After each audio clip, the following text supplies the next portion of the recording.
Hey guys!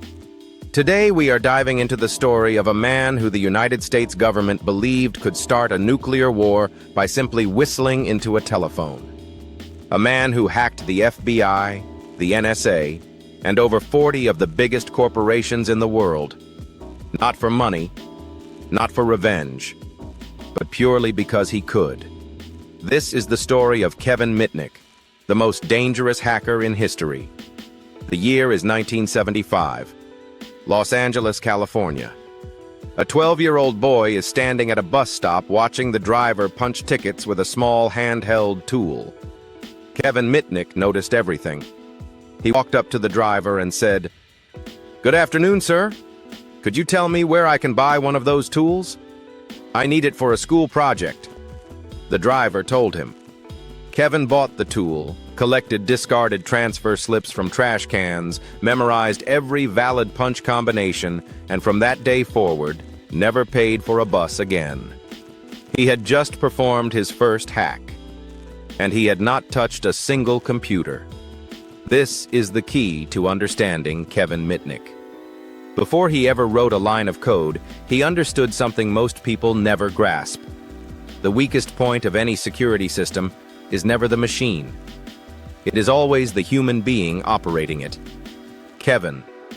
David Mitnick was born on August 6, 1963, in Van Nuys, Los Angeles. Raised by his mother after his parents divorced, he was a bright, solitary kid with two deep obsessions: magic and technology. Magic taught him the most important lesson of his life: that what people believe is real is far more powerful and far more useful than what is actually real. If you can control what someone believes, you control what they do. That insight became the foundation of everything he would go on to build. As a teenager, he discovered Phreaking, an underground community that had figured out how to manipulate telephone networks to make free calls, intercept communications, and take control of phone switching equipment. These were not criminals. They were obsessively curious people who looked at a complex system and asked, "What happens if I do this?" Kevin became one of the best phone freaks in the country.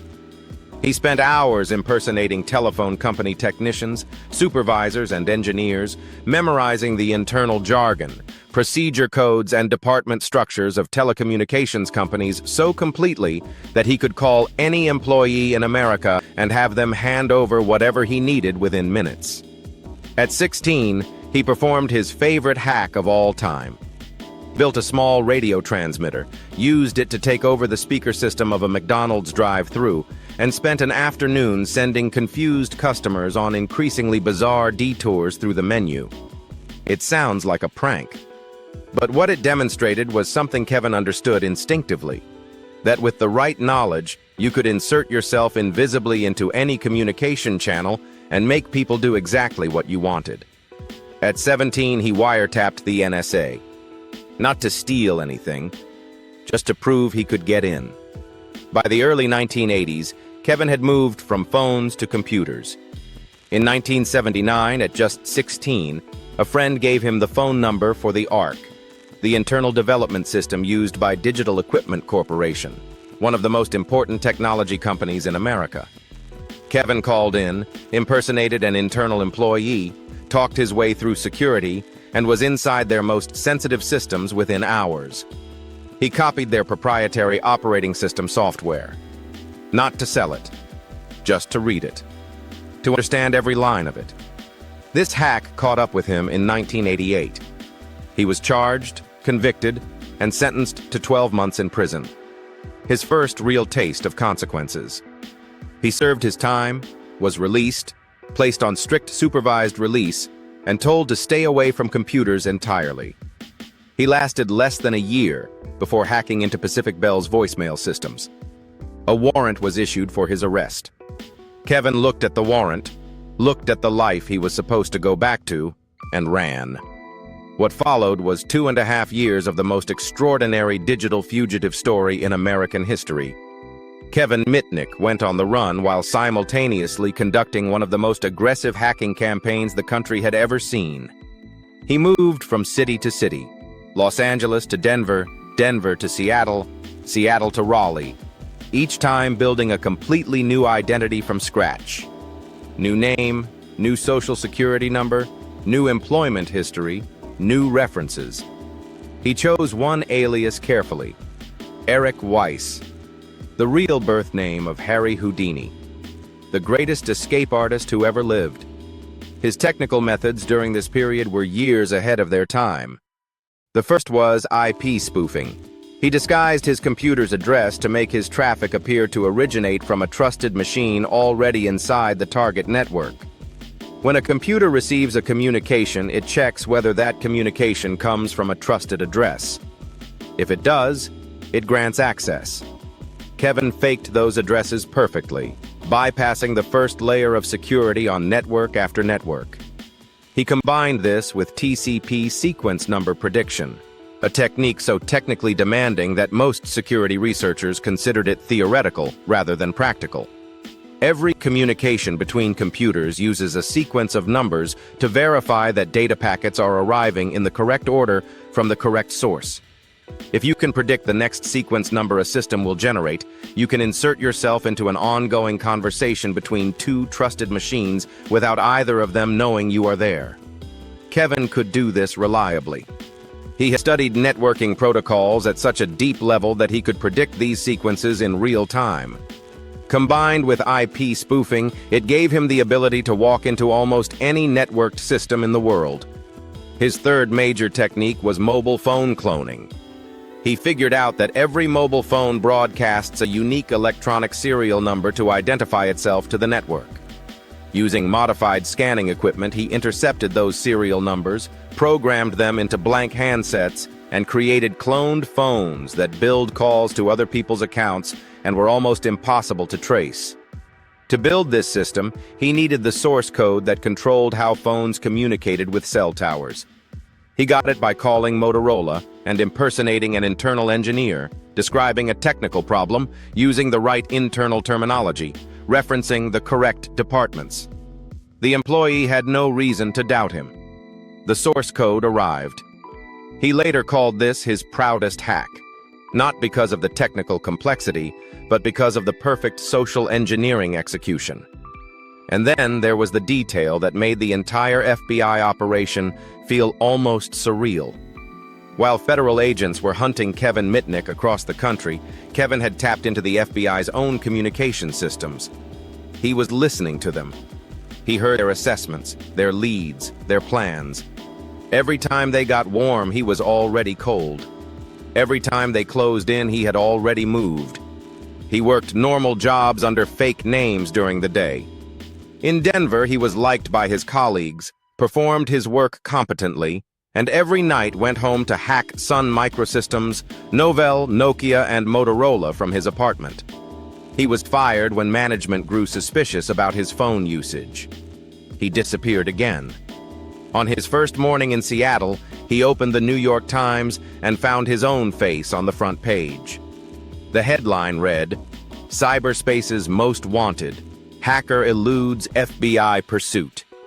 He was the most famous person in the building, and he could not tell a single soul.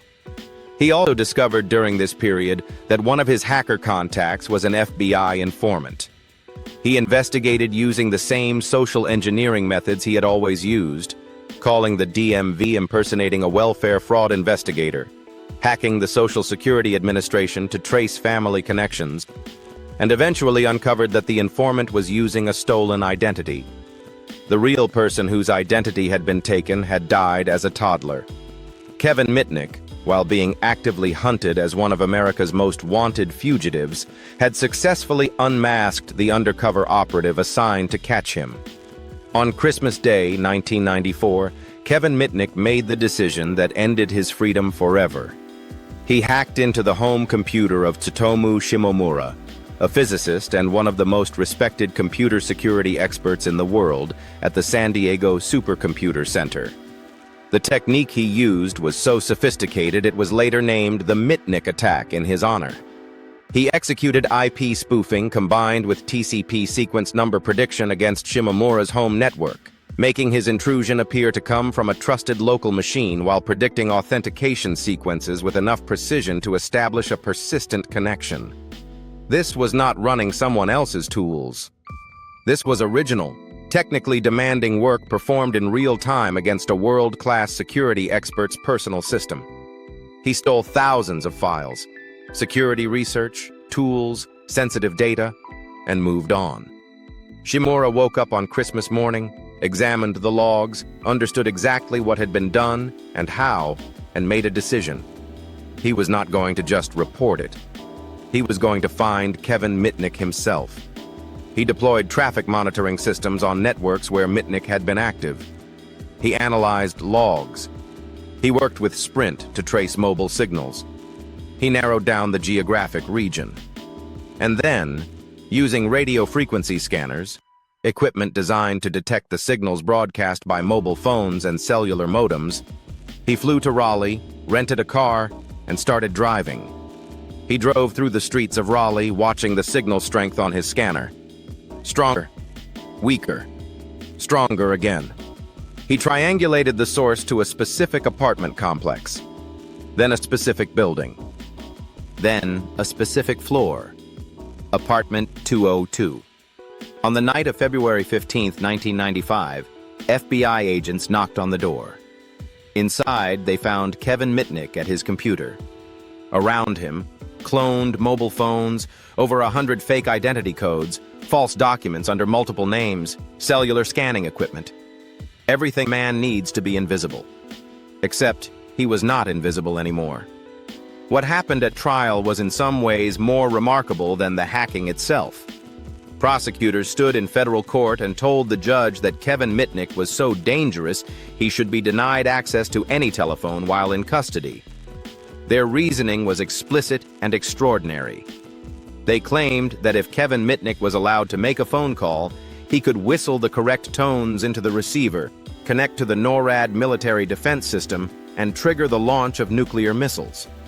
The United States government argued in a federal courtroom that a man needed to be kept in solitary confinement because he might start a nuclear war with a phone call. The judge believed them. Kevin spent his first year in complete isolation. No computer, no phone, no internet, almost no human contact. Outside the prison walls, the Free Kevin movement launched across the early internet, one of the first major online political activism campaigns in history. The argument was simple and supported by the facts. In over 15 years of hacking, Kevin Mitnick had never stolen a single dollar. He had never sold any information he obtained. He had never damaged any system he broke into. He had penetrated the networks of over 40 major corporations and numerous government agencies purely out of intellectual curiosity. Total estimated damages across his entire career, around $300,000. Yet he was being treated as a weapon of mass destruction. He was sentenced to 5 years in total.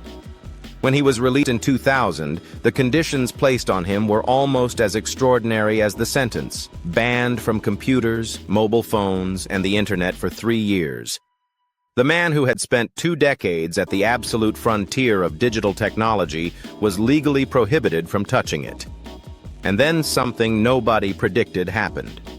Kevin Mitnick became one of the most important cybersecurity experts in the world.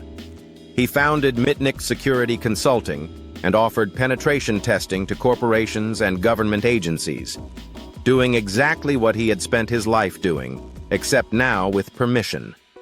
His firm maintained a perfect record. They never once failed to penetrate a system they were contracted to test. Not once.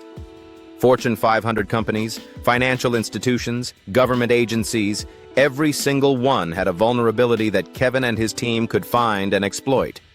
Then the organizations that had hunted him came calling. The FBI hired him. The NSA hired him. The Social Security Administration hired him. The Federal Aviation Administration hired him. The same government that had locked him in solitary confinement for fear he might start a nuclear war was now paying him to protect their networks. He wrote 4 books: The Art of Deception, The Art of Intrusion, Ghost in the Wires, and The Art of Invisibility, 3 of which became essential reading in cybersecurity education, and 1 a New York Times best-selling autobiography. He performed live hacking demonstrations on stage at DEF CON and Black Hat to audiences of thousands.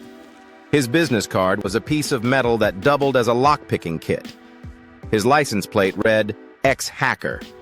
Kevin Mitnick passed away on July 16, 2023, at the age of 59, from pancreatic cancer. He left behind a legacy impossible to categorize neatly. A criminal who never stole money. A fugitive who listened to the agents hunting him. A prisoner feared more than murderers. And ultimately, a protector of the very systems he once spent his life breaking into. Here is why this story matters to every single person watching this right now. Every technique Kevin Mitnick used, IP spoofing, TCP sequence hijacking, mobile phone cloning, social engineering, is still being used today, right now, by criminal organizations, state-sponsored hacking groups, and individual attackers around the world. The tools have been updated. The targets are different. But the fundamental approach is identical. More corporate data breaches begin with a phone call or a phishing email than with any technical exploit. Attackers still impersonate employees to reset passwords. They still build fake identities to gain physical access to secure buildings. They still exploit the same basic human instincts, the desire to be helpful, the reluctance to challenge authority, the tendency to trust someone who uses the right language, that Kevin Mitnick identified and weaponized 50 years ago. He once said, "Companies spend millions of dollars on firewalls, encryption, and secure access devices, and it is money wasted because none of these measures address the weakest link in the security chain, the people who use, administer, and operate computer systems." He said that in the early 2000s. In 2026, with AI generating perfectly convincing phishing emails and deepfake audio being used to impersonate executives on phone calls, that statement is more true than it has ever been. Kevin Mitnick, born a curious kid in Los Angeles, became the most wanted hacker in American history. Locked in solitary confinement because the government thought he could start a nuclear war with a phone call. Released. Hired by the same people who hunted him. Dead at 59. And still the most important figure in the entire history of cybersecurity. If this documentary blew your mind, hit subscribe right now because we do this every single week. The stories behind the technology that shapes our world. The hackers, the billionaires, the inventions, the wars fought in the invisible spaces between computers. Drop a comment below. Did you know this story before today? Because most people have absolutely no idea just how deep it goes.